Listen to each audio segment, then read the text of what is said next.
Hi, I'm Ann from LearnHowToQuilt.com, and today I'll be showing you how to make this peace sign applique using your machine and freezer paper.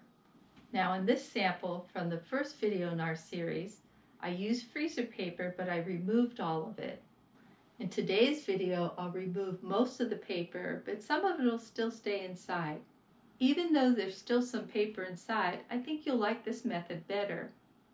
So come on in and let's get started. You can download this free supply list and pattern at learnhowtoquilt.com under classes.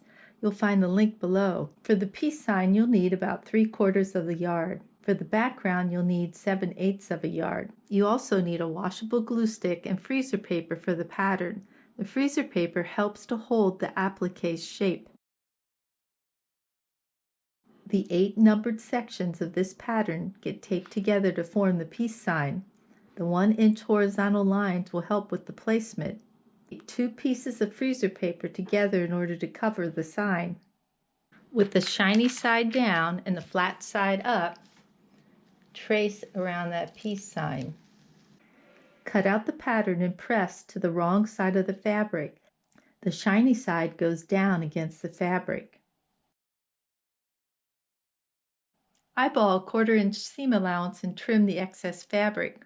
When I'm finished cutting around the outside edge, I need to come in here, make a little slit, and cut about a 1/4 inch seam all the way around each one of these sections. Try keeping your pattern flat as you cut so to keep this freezer paper in place. This is the second time I've used this pattern and it doesn't stick as well as the first time. To base the seam allowance on the back, I'll be using a washable glue stick. I just put a little bit of glue and then I glue that seam in place. Add a little bit more glue. You don't want to put too much because it dries up before you can get to it. So just do a little bit at a time. Glue that in place. I like to put a piece of cardboard underneath to protect the tabletop from all this glue. When you do these inside sections, you're going to have 3 corners in each one of them. You clip through to the corner, and you don't want to clip it way far over here or way far on that side. You want to go right in the middle towards that corner, and you're going to cut all the way up to the corner. And then put your glue, turn it over. All the seam allowance has been glued to the back. Now I'm ready to place this on top of my background fabric. I've cut the background fabric a little bit larger than I need because sometimes after I applique, it sort of gets sucked up. So when I'm finished appliquing, then I'll trim this down to size. I like to check to see I'm about 2 inches from the edge there and a little more than 2 inches here. So I'll move this over a bit. And as I said, I'm going to be cutting this down so it doesn't have to be perfect. I start pinning from the center and work my way out. Since I've decided to leave this paper inside, I'm just going to stitch a straight stitch about maybe 1/8 of an inch over from the edge. Now if you want to remove the paper, you can use invisible thread with a narrow zigzag stitch. It's going to go back and forth and just get a little piece of this fabric and paper as you stitch, and then you can take that paper out pretty easy. So to get started, I want to bring up my bobbin thread.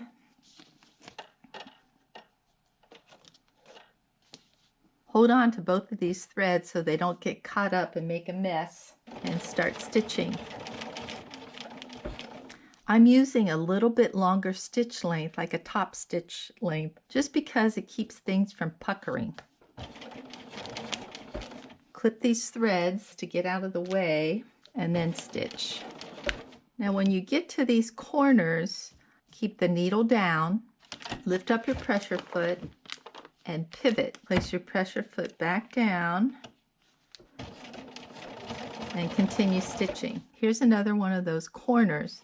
Make sure your needle's down, lift up the pressure foot. Now I want to be careful when you move everything through here.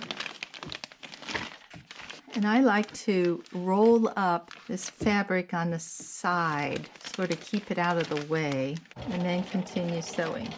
When you get to where you started, stitch over a few of the stitches and then back stitch to lock your stitches in place. After stitching the insides, you might find that you have to repin some of this outside edge because of shifting. Then stitch around the outside edge. I've finished stitching all the way around the edge, and now I'm ready to take out the paper. Now, some people, if this is a wall hanging, they'll leave that paper in, but we're going to take most of it out. To get to the paper, I'll need to cut away this fabric and the peace sign. Pull this up so I can make a little notch. Get my scissors in there. I'm switching to these larger scissors because I can cut a little bit faster. I'll trim within about 1/4 of an inch of that sewing line. Make sure when you're cutting that you're always over paper and you're not in these middle sections.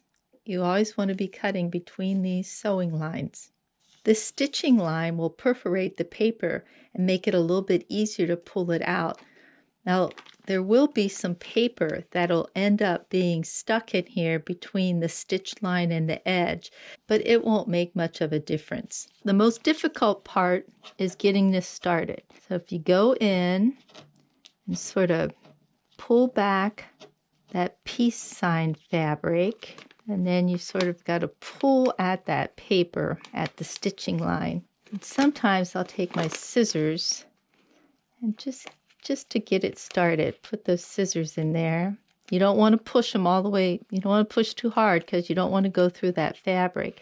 But once I get that scissor in there, then I can rip a little bit of that paper off, and you'll see that it starts coming out pretty easy.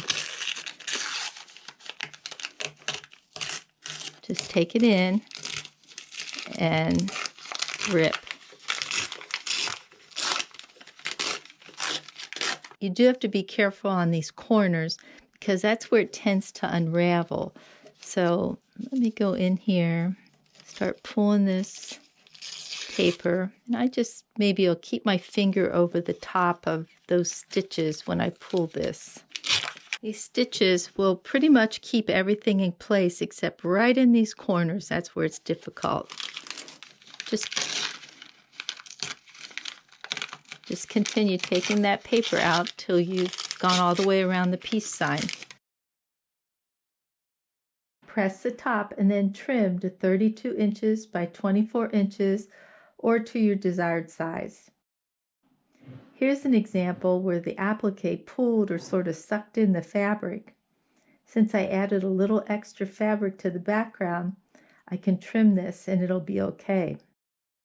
You can use your peace sign as a wall hanging, add a border to make it larger, or add more peace signs to make a lap quilt.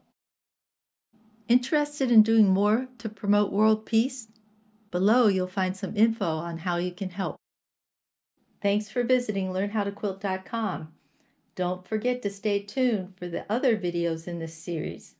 You'll learn about a strip piecing technique that you can use for the background. You'll also get to explore some other methods for making the peace sign. If you get a chance, please like, subscribe, and share our YouTube channel with your friends. Thanks.